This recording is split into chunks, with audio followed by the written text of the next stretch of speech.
Bismillahirrahmanirrahim. Assalamualaikum warahmatullahi wabarakatuh. Perkenalkan, nama saya Selma Kumairo Astin dengan NIM 102190173 kelas SMG. Di sini saya akan menganalisis, yaitu analisis penipuan KPR syariah perspektif KHES. Untuk yang pertama, deskripsi kasus. Kebutuhan akan rumah saat ini meningkat sehingga mendorong masyarakat untuk melakukan KPR atau kredit pemilikan rumah. Masyarakat dapat memilih menggunakan KPR konvensional maupun KPR syariah. Namun saat ini banyak masyarakat yang tertarik dengan produk syariah sehingga mereka memilih KPR syariah.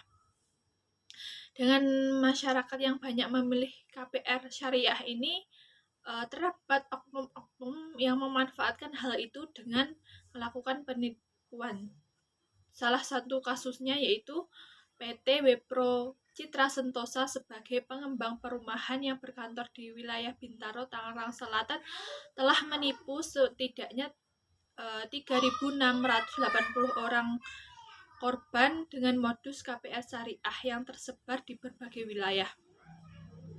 Pengembang tersebut melakukan promosi di Facebook dan mencantumkan nomor kontak yang bisa dihubungi, sehingga para korban itu akan menghubungi pengembang tersebut dan melakukan KPR syariah tersebut.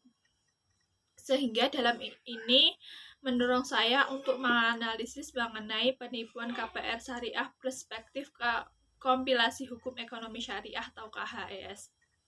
Selanjutnya, ketentuan dalam KHES. Di sini akad yang digunakan dalam KPR yaitu akad murabahah atau perjanjian jual beli. Dalam KHES, akad murabahah terdapat pada bagian ke-6 tentang bai murabahah. Untuk pasalnya, yang pertama pasal 116 ayat 1 berbunyi penjual harus membiayai sebagian atau seluruh harga pembelian barang yang telah disepakati spesifikasinya. Ayat 2, penjual harus membeli barang yang diperlukan pembeli atas nama penjual sendiri dan pembelian ini harus bebas riba. Yang ketiga, penjual harus memberi tahu secara jujur tentang harga pokok barang kepada pembeli berikut biaya yang diperlukan. Untuk pasal 117 berbunyi pembeli harus membayar harga barang yang telah disepakati dalam murabahah pada waktu yang telah disepakati. Pasal 118, pihak penjual dalam murabahah dapat mengadakan perjanjian khusus dengan pembeli untuk mencegah terjadinya penyalahgunaan akad. 119 berbunyi apabila penjual hendak mewakilkan kepada pembeli untuk membeli barang dari pihak ketiga, maka akad jual beli murabahah harus dilakukan setelah barang secara prinsip sudah menjadi milik penjual. Untuk pasal 120, apabila penjual menerima permintaan pembelian akan suatu barang atau aset, penjual harus membeli terlebih dahulu aset yang dipesan tersebut dan pembeli harus menyempurnakan jual beli yang sah dengan penjual. Pasal 121, penjual boleh meminta pembeli untuk membayar uang muka saat menandatangani kesepakatan awal pemesanan dalam jual beli murabahah. Pasal 122, apabila pembeli kemudian menolak untuk membeli barang tersebut, biaya real penjual harus dibayar dari uang muka tersebut. Pasal 123, apabila nilai uang muka dari pembeli kurang dari kerugian yang harus ditanggung oleh penjual, penjual dapat menuntut pembeli untuk mengganti sisa kerugiannya. Untuk pasal 124, ayat pertama berbunyi sistem pembayaran dalam akad murabahah dapat dilakukan secara tunai atau cicilan dalam kurun waktu yang disepakati. Ayat 2, dalam hal pembeli mengalami penurunan kemampuan dalam pembayaran cicilan, maka pembeli dapat diberi keringanan. Ayat ketiga, keringanan sebagaimana maksud pada ayat 2 di atas dapat diwujudkan dalam bentuk konversi dengan membuat akad baru dalam penyelesaian kewajiban. Untuk itu, ketentuan dalam KHS. Untuk selanjutnya, ketentuan dalam fatwa DSN. Untuk mengenai akad murabahah, fatwa Dewan Syariah Nasional nomor 4 garing DSN MUI garing 4 garing 2000 tentang murabahah. Untuk ketentuan yang pertama, yaitu ayat pertama, bank dan nasabah harus melakukan akad murabahah yang bebas riba. 2. Barang yang diperjualbelikan tidak diharamkan oleh syariah Islam. Yang ketiga, barang membiayai sebagian atau seluruh bank membiayai sebagian atau seluruh harga pembelian barang yang telah disepakati kualifikasinya. Yang keempat, bank membeli barang yang diperlukan nasabah atas nama bank sendiri dan pembelian ini harus sah dan bebas dari riba. Yang kelima, bank harus menyampaikan semua hal yang berkaitan dengan pembelian, misalnya jika pembeli dilakukan secara utang. Yang keenam, bank kemudian menjual barang tersebut kepada nasabah atau pemesan dengan harga jual senilai harga beli plus keuntungannya. Dalam kaitan ini, bank harus memberitahu secara jujur harga pokok barang kepada nasabah berikut biaya yang diperlukan. Yang ketujuh, nasabah membayar harga barang yang telah disepakati tersebut pada jangka waktu tertentu yang telah disepakati. Yang kedelapan, untuk mencegah terjadinya penyalahgunaan atau kerusakan akad tersebut, maka pihak bank dapat mengadakan perjanjian khusus dengan nasabah. Yang kesembilan, jika bank hendak mewakilkan kepada nasabah untuk membeli barang dari pihak ketiga, akad jual beli murabahah harus dilakukan setelah barang secara prinsip menjadi milik bank. Ketentuan yang kedua dalam DSN MUI yaitu ketentuan murabahah pada nasabah. Pertama, nasabah mengajukan permohonan dan janji pembelian suatu barang atau aset kepada bank. Kedua, jika bank menerima permohonan tersebut, ia harus membeli terlebih dahulu aset yang dipesannya secara sah dengan pedagang. Yang ketiga, bank kemudian menawarkan aset tersebut kepada nasabah dan nasabah harus menerima atau membelinya sesuai dengan janji yang telah disepakatinya. Karena secara hukum janji tersebut mengikat, kemudian kedua belah pihak harus membuat kontrak jual beli. Yang keempat, dalam jual beli ini bank diperbolehkan meminta nasabah untuk membayar uang muka saat menandatangani kesepakatan pemesanan. Yang kelima, jika nasabah kemudian menolak membeli barang tersebut, biaya real bank harus dibayar dari uang muka tersebut. Yang keenam, jika nilai uang muka kurang dari kerugian yang harus ditanggungkan oleh bank, bank dapat meminta kembali sisa kerugiannya kepada nasabah. Yang ketujuh, jika uang muka memakai kontrak urbun sebagai alternatif dari uang muka, maka pilihan yang pertama, jika nasabah memutuskan untuk membeli tersebut, ia tinggal membayar sisa harga, atau jika nasabah batal membeli, uang muka menjadi milik bank maksimal sebesar kerugian yang ditanggung oleh bank akibat pembatalan tersebut. Dan jika uang muka tidak mencukupi, nasabah wajib melunasi kekurangannya. Untuk ketentuan yang ketiga tentang jaminan dalam murabahah. Yang pertama, jaminan dalam murabahah diperbolehkan agar nasabah serius dengan pesanannya.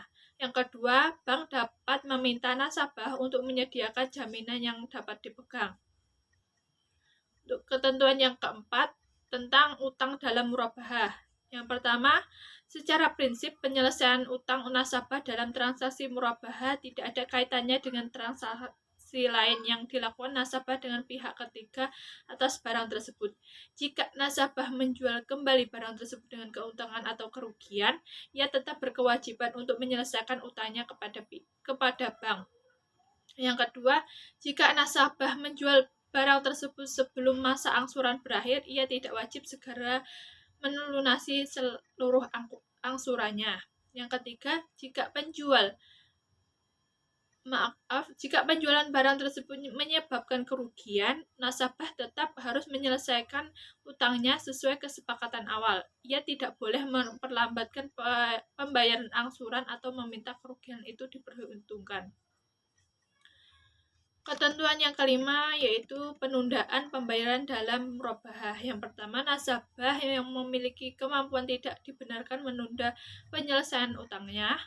Yang kedua, jika nasabah menunda-nunda pembayar dengan sengaja atau jika salah satu pihak tidak menunaikan kewajibannya, maka penyelesaian dilakukan melalui badan arbitrase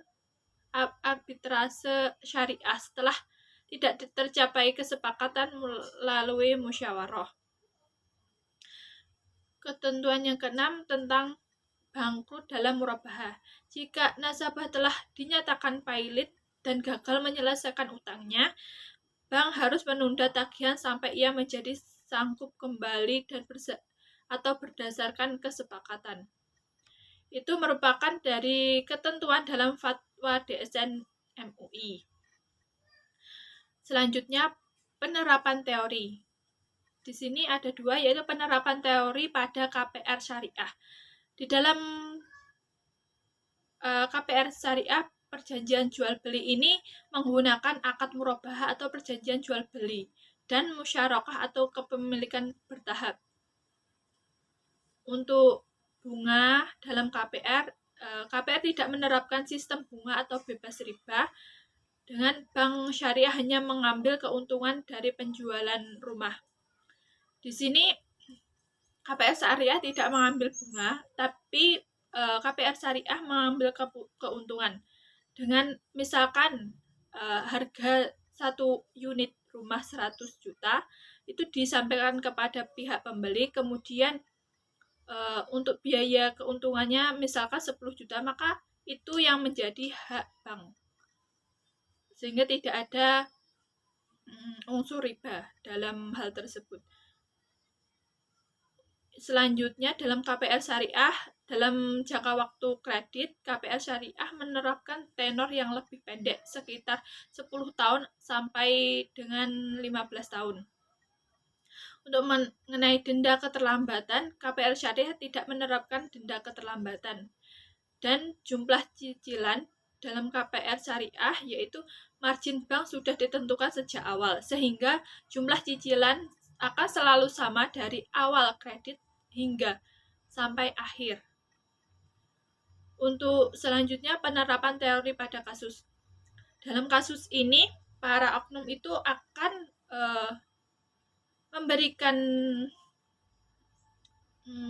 memberikan akad atau perjanjian, yaitu yang pertama, mereka atau meniadakan bunga dalam transaksi atau tidak ada unsur riba. Yang kedua, tanpa proses BI checking. Dan yang selanjutnya, di sini bank syariah atau pihak yang membeli itu seakan-akan membeli rumah yang diinginkan konsumen dan kemudian menjualnya kepada konsumen tersebut dengan cicilan atau sesuai dengan KPR syariah. Untuk selanjutnya yaitu kesimpulan. Menurut saya kesimpulan atau analisis dalam kasus ini yaitu dalam KPR syariah ini akad yang biasa digunakan yaitu akad murabahah yang ketentuannya terdapat dalam KHS bab 5 bagian ke-6. Untuk dalam kasus para oknum ini menggunakan iming-iming atau embel-embel akad murabahah dalam mengelabui korbannya, atau di sini mereka mengatakan bahwa mereka sesuai dengan syariat atau ketentuan dari KPR syariah ini. Selanjutnya, KPR syariah tidak menerapkan sistem riba. Di sini sesuai dengan ketentuan KHS pasal 116 ayat 2. Dan jika terjadi kelambatan pembayaran, KPR syariah tidak menerapkan denda keterlambatan. Dengan hal tersebut sesuai dengan KHS pasal 124. Selanjutnya dalam kasus penipuan KPR syariah ini, para oknum akan menawarkan harga rumah yang murah di bawah standar, dan proses dari kredit pemilikan rumah ini akan mudah dan cepat. Untuk selanjutnya, saran dari saya yaitu untuk lebih berhati-hati dan waspada lagi dalam memilih KPR syariah, atau memilih pengembang mana yang akan kita pilih untuk melakukan kredit pemilikan rumah ini. Selanjutnya, untuk cara memastikan penipuan atau tidak dalam KPR tersebut, yaitu dengan meminta pengembang untuk menunjukkan legalitas setidaknya berupa surat keputusan atau SK Kementerian Hukum dan HAM, Kemenkumham, dan surat izin usaha perdagangan atau SIUP. Serta di sini kita jangan mudah tertarik pada iming-iming harga yang murah dan proses yang cepat. Kita lebih memilih saja sesuai dengan aturan yang ada, sesuai dengan KPR syariah yang sebenarnya, ketentuan KPR syariah tersebut. Mungkin itu yang dapat saya sampaikan. Sekian dari saya. Mohon maaf bila ada kekurangan. Billahi taufiq wal hidayah. Wassalamualaikum warahmatullahi wabarakatuh.